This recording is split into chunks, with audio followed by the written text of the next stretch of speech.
Okay, hello. Hello.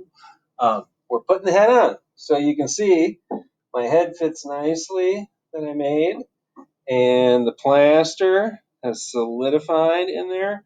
Notice that it's the second day and that there's a little water that's left over because it absorbed as much as it could. So I'm going to take off the tape.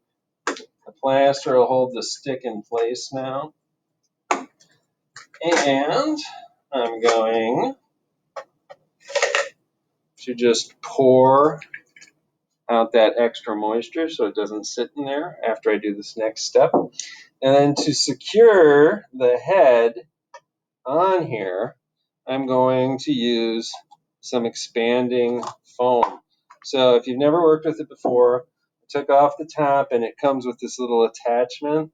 Attachment screws down on there so that you can be very direct with where the foam's coming out itself.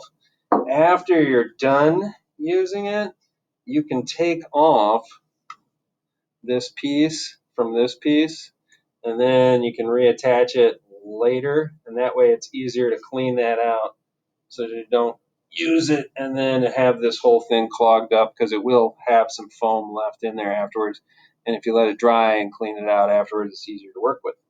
So this couldn't be easier.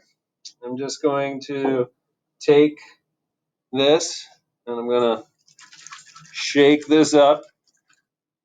I'm going to insert a little foam in there. Oh, shoot, I forgot something.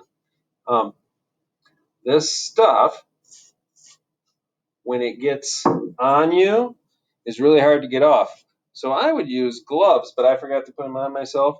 And notice I put down some paper so that it didn't get all over the place. I'm just going to set that in there the way that I want.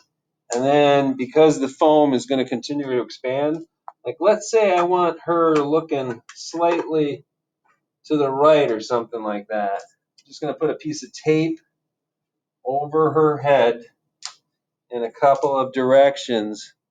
And that way, when that foam it continues to expand, it's not going to like push her into a funny position.